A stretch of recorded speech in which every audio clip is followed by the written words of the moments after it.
Okay.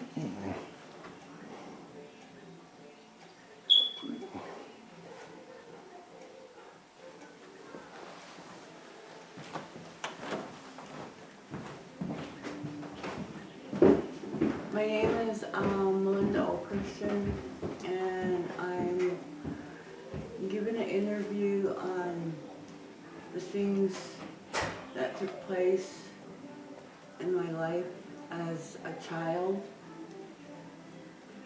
that went on to be as I reached puberty and into my adult life. I was sexually abused by a relative in my family, and his name is Earl Olperson. And I always looked at Earl as a father figure in my life. My dad wasn't ever in my life, just my grandpa George, my grandma Angela. They raised me. And Earl was always in our life. I remember he would always stop in and have coffee and visit. I remember that as a young girl. And when I reached the age of 13, I remember I started to babysit for him. And his little boy Junior was just a baby, and I would babysit him at our house. But then I'd go into their house to babysit, and they stayed at that one housing in Browning.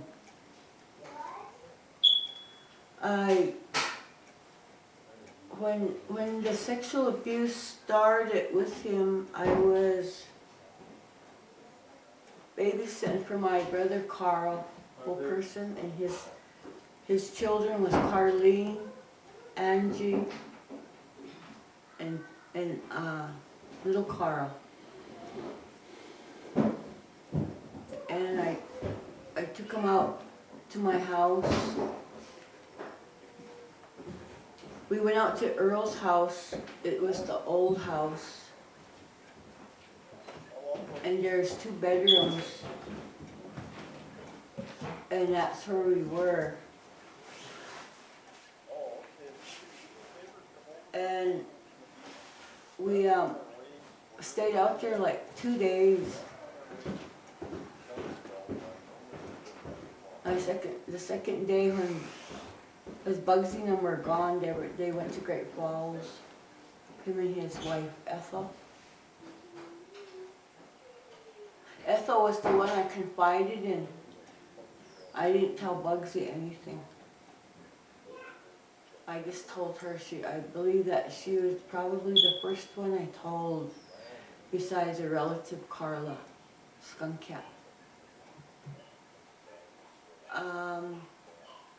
He came into the bed. I remember the first time it happened is when he came into the bedroom, and there's a wide bed, and we're all in the bed. All the kids were with me in the bed. Carlene, Angie, and little Bugs. And then he came in, he laid down, I mean, he was sitting there, he was like, "My back really hurts. Could you rub my back?" Well, to me, I got up and I said, "All right." So he had this almost looked like Ben Gay. He's telling me where to rub his back.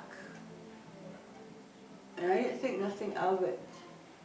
But there's a feeling that came over me, and it's kind of a feeling of, why did you come into this room and you know we're in bed? That was my thoughts.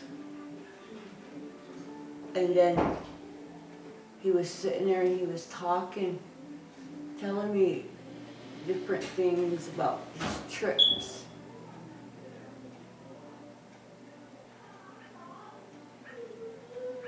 I told him, I said, "Oh, that's good, what trips you go on are stressful to you." He said, "Yeah."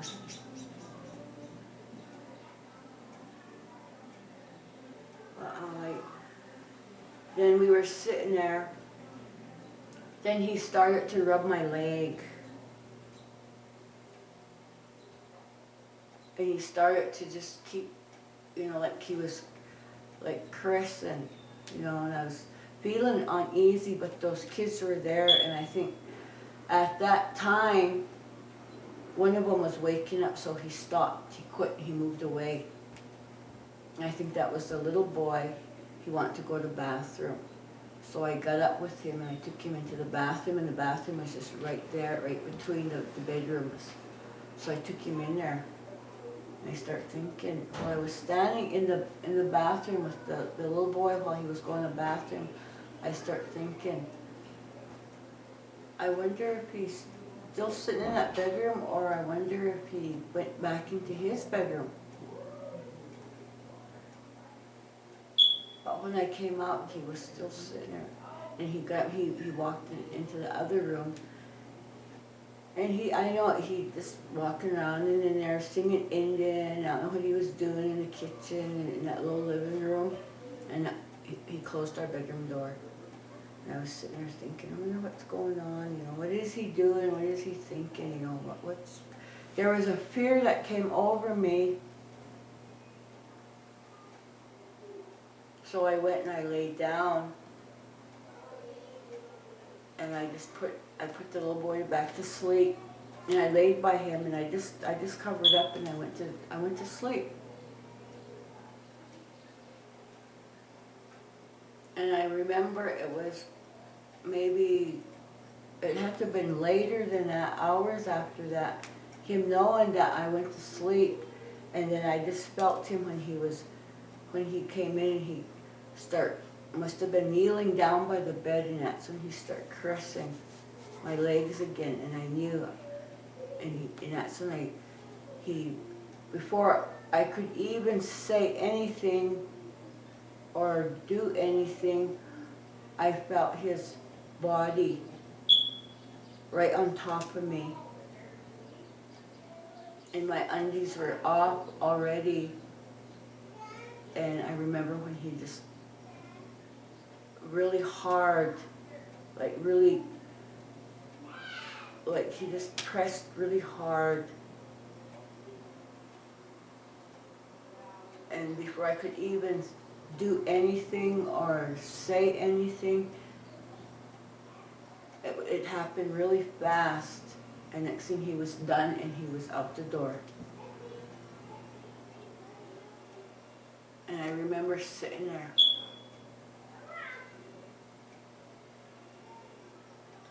And he woke up Carlene. Carlene woke up. And I remember she's just small yet. And she curled over and she was holding me. And maybe she's seen it, maybe she's seen it happen as a little girl, but didn't know how to talk about it with me. So I think it became me and her not talking about it.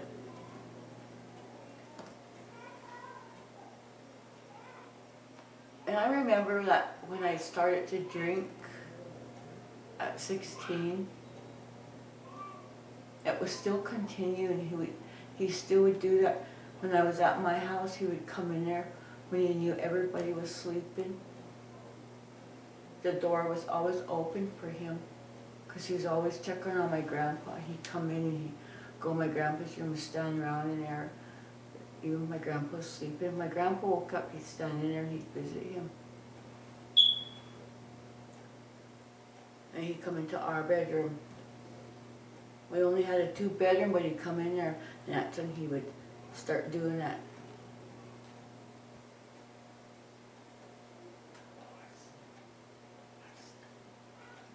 He'd start molesting. He would molest me every time he'd come into my bedroom. And he would put money on my dresser.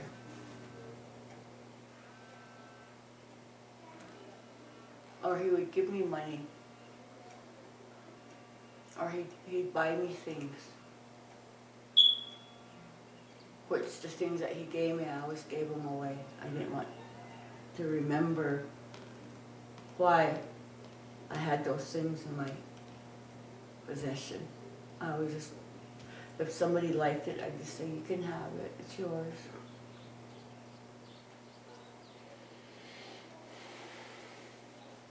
It was hard because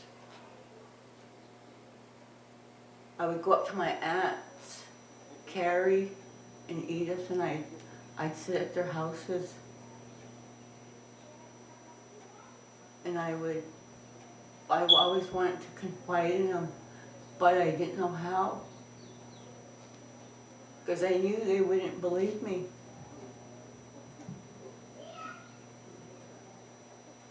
But I believed that somebody knew,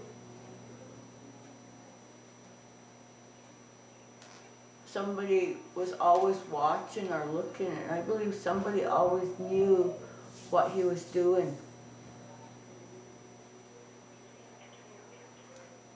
And it was hard because I remember my baby was, when I got pregnant, my baby was 2 years old, and we went to Crystal Creek Lodge. That was a treatment center. And I was visiting with this woman. She was supposed to have been the counselor there, and her name was Christine Bird. I confided in Christine Bird. I sat in the office with her.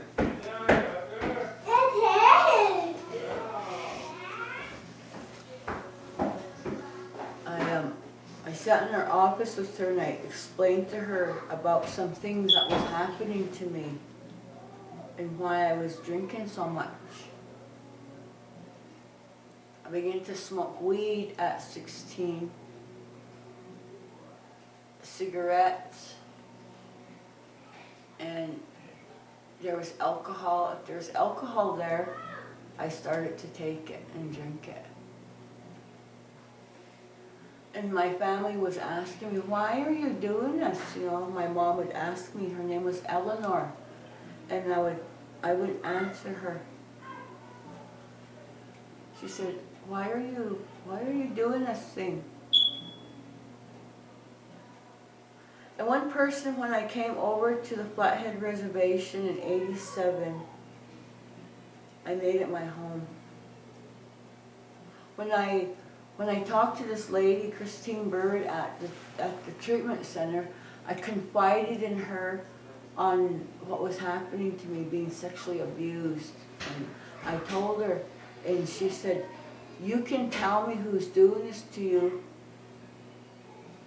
So I told her it's Earl was the one that was, Earl Olperson's the one that was sexually molesting me.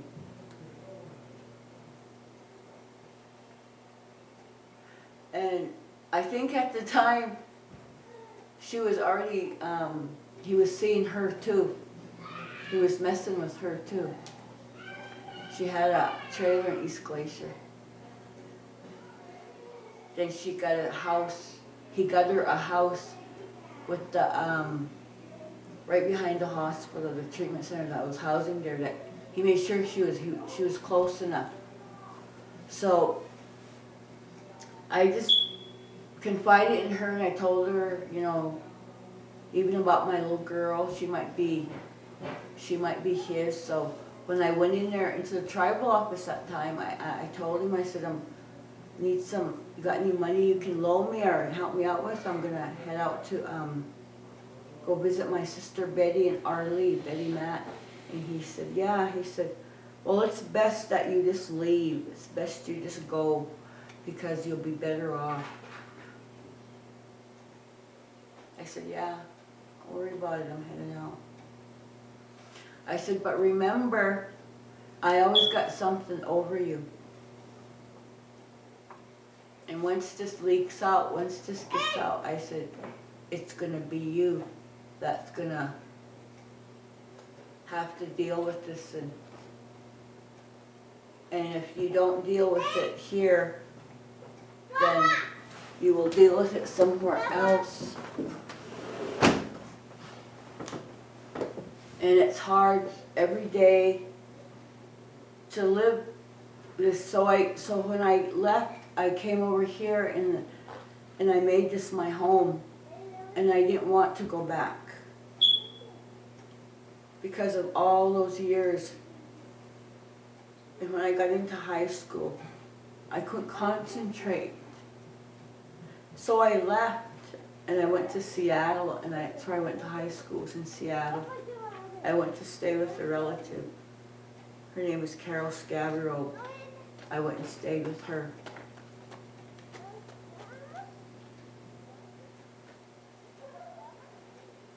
These kind of things that I went through, it affected my daughter. Georgina grew up to be an addict. I grew up to be an addict. That's how it affected me. Once I got into the pills, I could become numb.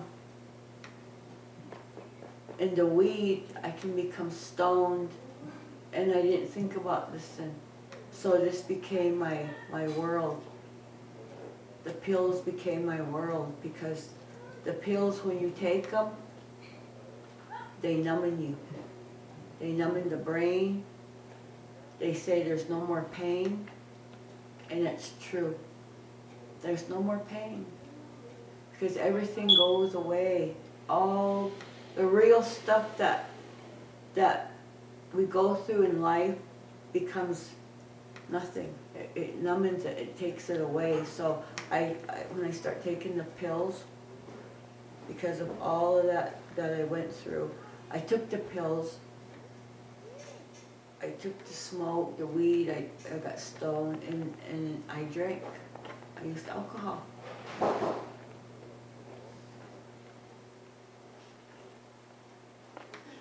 So I stayed here on the Flathead Reservation. People over here took care of me. They became my family. They became my friends. And they said, you don't ever have to go home. You stay here with us. So I did. And I got to meet a lot of people in the tribal council. A lot of people of them, I think they took care of me, and because of my name, and because of what he was over there. And I would tell them, no, it's my grandpa, George. I always brought my grandpa George up. Or my Uncle Kenneth. I always wanted to just be known by them, not by him. Because I didn't honor him anymore. There's no more respect.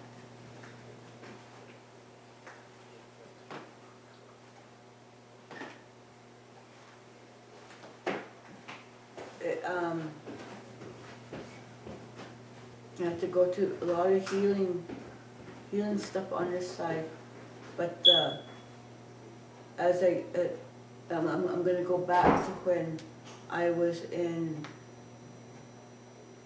grade school. Started in grade school, and I remember I would sit there with Bugsy's wife, Ethel, and I would tell her things. And I think in that time it came out, was when my mother passed away, Eleanor. It came out. And it was really hard because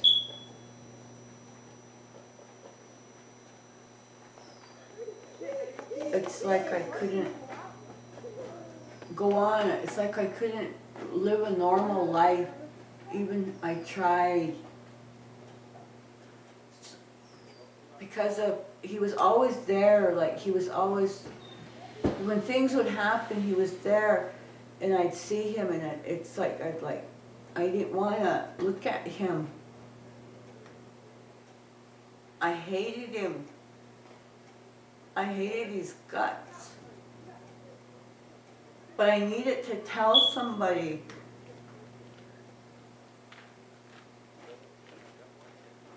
A person went to prison that I told, and his name's Randy, old person, he went to prison. Before he went to prison, when I was carrying my daughter, I told him, you need to stay down here with me. I don't want to be alone.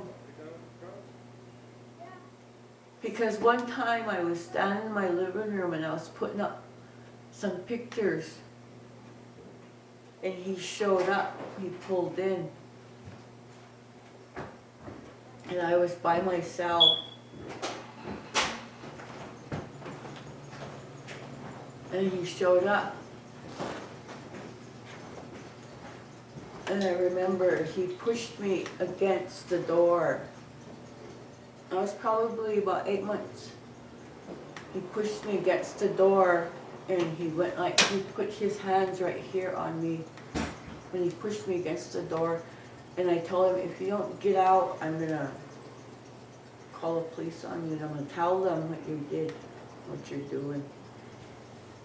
That's when he walked out the door, that's when he said, you need to get the F out of here. You need to just leave before something happens to you.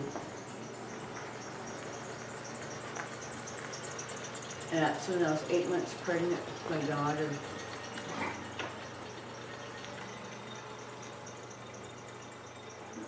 He said, and this won't ever go through with any court.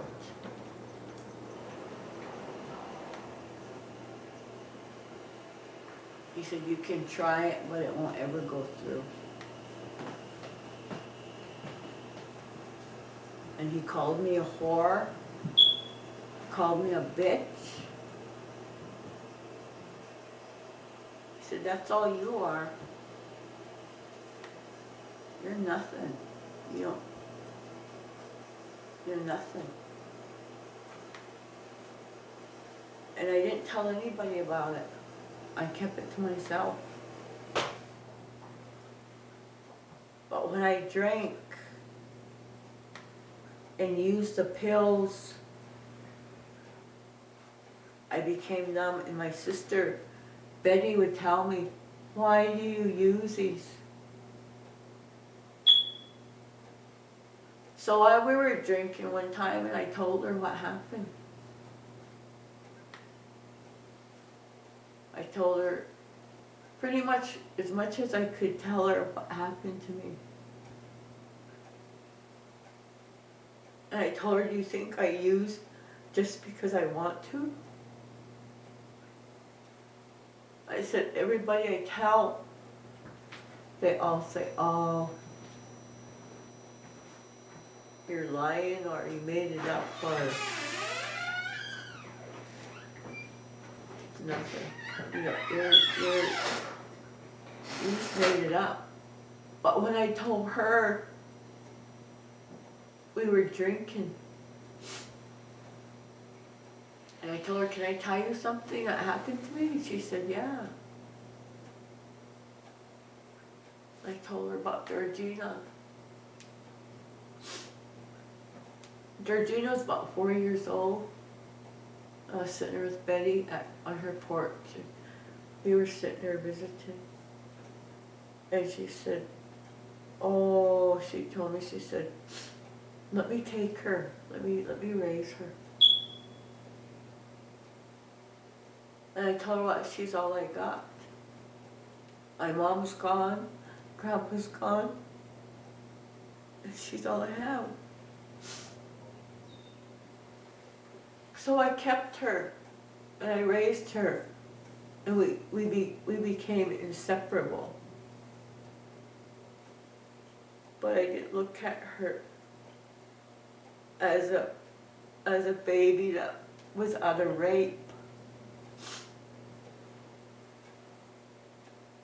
And I didn't tell her anything till she grew up. And she would ask me, Mom, why do you cry when you drink? And she became my friend, my best friend. And I told her what happened to me. told her I could have threw you away and I could have gave you away and this thing could have never surfaced. I said, but I want justice one day to happen. And you might be it. You might be my justice. Because I had a boyfriend in Great Falls. And when I had Georgina, I had her in Kalispell. I was by myself. Nobody came with me. I was all alone.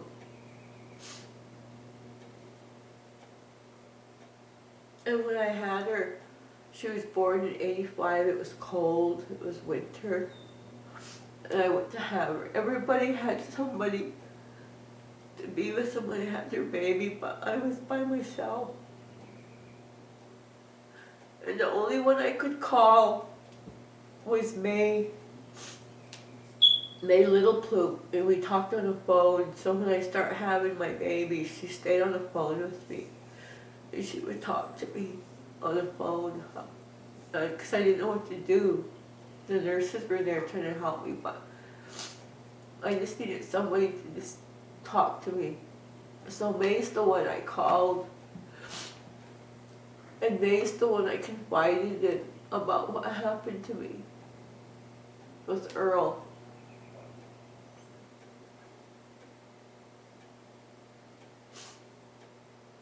And she knows, she knew.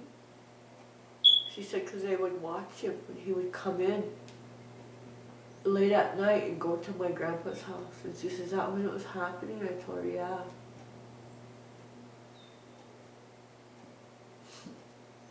Eleanor, Heavy Runner, was another person I confided in. And she became missing. And right to this day, we still haven't found her body. But she's the one that was telling my aunts that she knew what he was doing and she was really upset with it. My mom, I think she knew, but never said nothing, never dealt with it. But I remember she'd come home and she'd be mad at me. She'd raise hell at our house. Or, and the last time before she passed away, she was at Sarah's, and she just, when I went in her that day, she was sitting there just before she died. She told me, she said, Millie, she said, you're strong. You're a strong woman, she said. Just let the Lord take care of it. I told her, well, you know, because before my grandpa died September, my mom died December, and Georgina was born in '85. They died just a year just before she was born. But like I said, I had a boyfriend in Great Falls that I would go down to see. And I told him what was going on. And he said, well, when you have your baby, I'll be in North Dakota, just call me and I'll sign for her.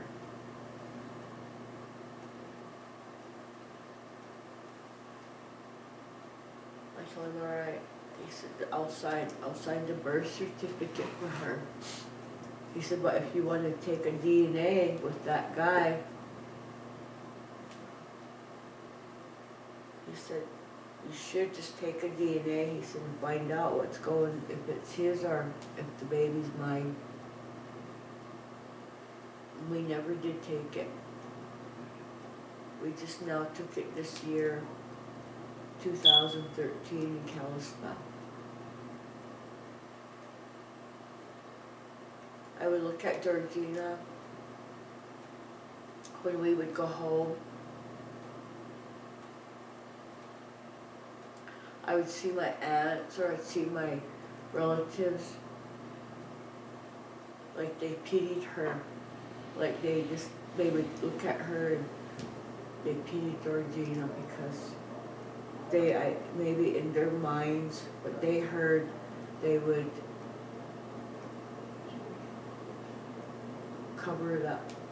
They were covering up. They covered it all up. They made it look like. And I really believe his wife knew Doris. And I really believe when I sat with Rosie Eagle Feathers, she told me, Millie, it's happening to me too. And she died of alcohol. I really think that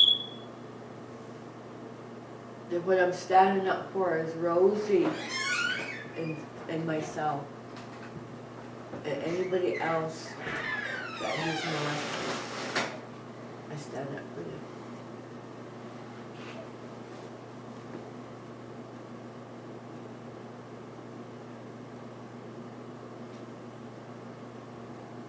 I stand up for the people that don't want to come forward. I stand up for my daughter. And I'm not afraid of him. But I don't honor him no more. With the name I carry. This is my grandpa George's name. I don't carry his name. He knows. He knows what he did to me. He knows everything. But my kids didn't struggle for this because I didn't ever tell my boys. I only told my oldest boy, Daniel. I didn't tell my youngest boy, just Daniel. My Uncle Kenneth knows, and it broke his heart.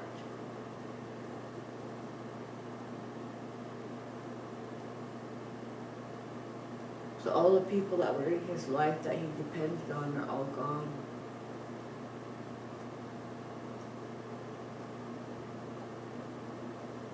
The molestation started at a young age. It continued to wherever when I came back from Seattle, my high school years. I became a drinker and a user of drugs. When I ever go around him after that, I stayed away from him. I ran. It's like I ran. I didn't go to my house no more in Star School. I just gave it to my brother. I just, things that I left behind because of this.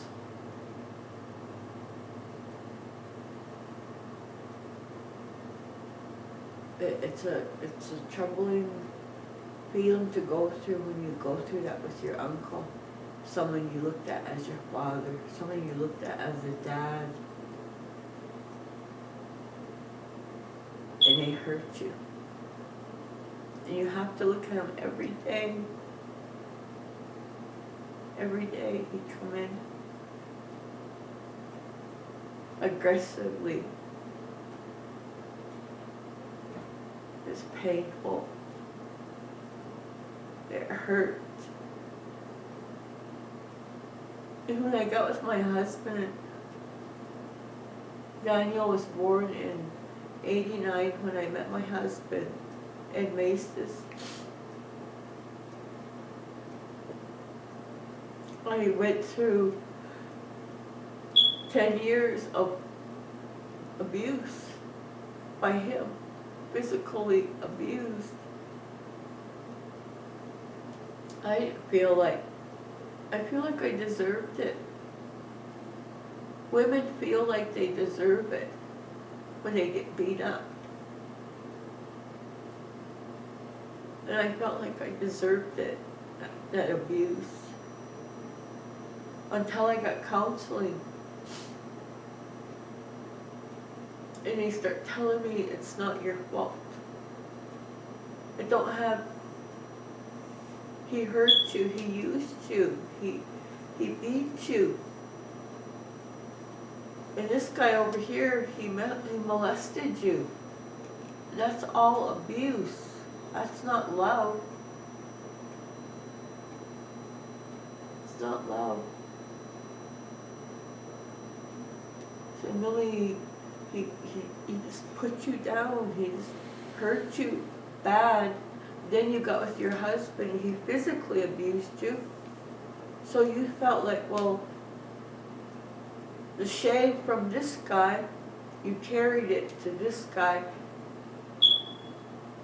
And there was times, there was good times, and I remember there was those bad times when he would hit me.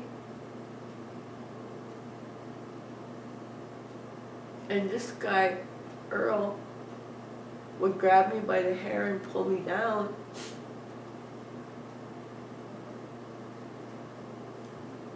So in my mind as a child, I just figured, you know, is this love? Is this the way it's supposed to be?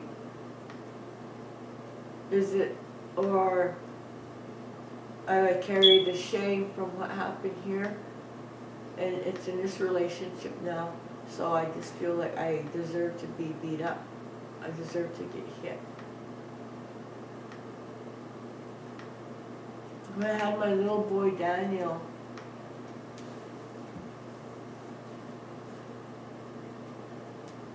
I always hung on to him. And I raised him. I raised my daughter, and then I had another little girl that passed away. We buried her in Our Lake. My family never came over for that funeral. But they paid for everything in Browning, but they didn't show up. They didn't come.